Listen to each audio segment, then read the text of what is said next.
মনোবীক্ষণ polyclinic, চিকিৎসার জগতে এক দশক। এখন এখানে সব বিষয়ে ডাক্তারবাবু একসাথে তলায়। ফোন করুন 7477999515 এই নম্বরে। মুর্শিদাবাদ মেডিকেল কলেজ হাসপাতালে বেসরকারি নিরাপত্তা রক্ষীর নিয়োগে দুর্নীতি নিয়ে এবার হাইকোর্টে মামলা। কাজহারা নিরাপত্তা রক্ষীদের মামলাকারীদের পাশে দাঁড়িয়েছেন মুর্শিদাবাদ মেডিকেলের ডেপুটি সুপারও। মুর্শিদাবাদ মেডিকেল কলেজ হাসপাতালে বেসরকারি নিরাপত্তা রক্ষী নিয়োগে দুর্নীতির অভিযোগ তুলে কলকাতা হাইকোর্টে মামলা কাজহারা নিরাপত্তা রক্ষীদের। কোভিডের সময় মুর্শিদাবাদ মেডিকেল কলেজে নিরাপত্তা রক্ষীর কাজ পান অনেকে। 2 বছর কাজ করার পর বসিয়ে দেওয়া হয় তাদের দাবি ছিল কাজ হারালেও পরবর্তীতে নিরাপত্তা রক্ষী নিয়োগে তাদের অগ্রাধিকার দেওয়া হবে। তবে সম্প্রতি বেসরকারি নিরাপত্তা রক্ষী নিয়োগ করা হলেও তাদের নিয়োগ না করে টাকার বিনিময়ে অন্যদের নিয়োগ করা হয়েছে মুর্শিদাবাদ মেডিকেল কলেজে, এমনটাই অভিযোগ তাদের। অভিযোগ ছিল যে হসপিটালে দুর্নীতি, নতুন করে যে নিয়োগ হয়েছে আমাদের বাদ দিয়ে নতুন করে নিয়োগ হয়েছে এবং সেই নিয়োগে 1.5 থেকে 2 লক্ষ টাকা করে নিয়ে নিয়োগ করা হয়েছে। আমরা আজকে কোভিডে কাজ করে আজকে আমরা বঞ্চিত হয়েছি। এই দুর্নীতির বিরুদ্ধে আমরা কলকাতা হাইকোর্টে কেস করলাম।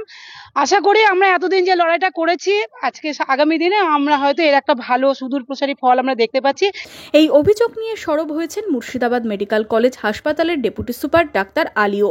কাজহারাদের পাশে দাঁড়িয়ে তিনিও দাবি করেছেন নিরাপত্তা রক্ষী নিয়োগ হয়েছে টাকার বিনিময়ে, তদন্ত হওয়া দরকার। অনেকেই এই চক্রে জড়িত।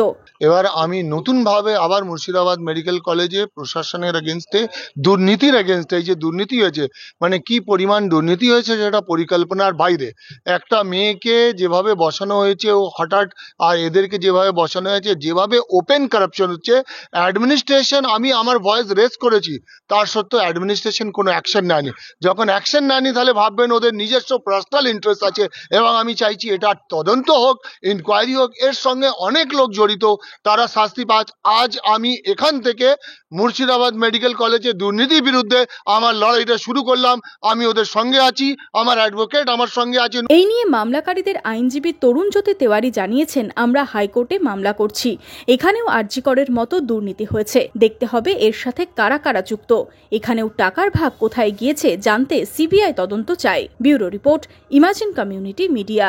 কাজ করার পর 2 বছর কাজ করার পর এদেরকে হঠাৎ করে একদিন বসিয়ে দেওয়া হয়, বলা হয় পরবর্তী আবার যখন কাজ আসবে নেওয়া হবে। পরবর্তীকালে কাজ আসে কিন্তু দেখা যায় কাজগুলো এরা পায়নি, অন্যজনকে দেওয়া হয়েছে। প্রায় 74 জনের উপর নিয়োগ হয়েছে। কিন্তু কিছু এভিডেন্স আছে আমাদের কাছে, দেখা যাচ্ছে প্রত্যেকটা নিয়োগ হয়েছে 1.5 লক্ষ টাকা করে বিনিময়ে। এক একজনের কাছে 1.5 লক্ষ টাকা করে নিয়ে কন্ট্রাকচুয়াল নিয়োগ হয়েছে। সেটা জানিয়ে এনারা ভিজিলেন্সে অভিযোগ জানিয়েছেন, অথরিটির কাছে অভিযোগ জানিয়েছেন, কোনো ব্যবস্থা হয়নি। তো এই পুরো বিষয়টা নিয়ে আমরা হাইকোর্টে যাব।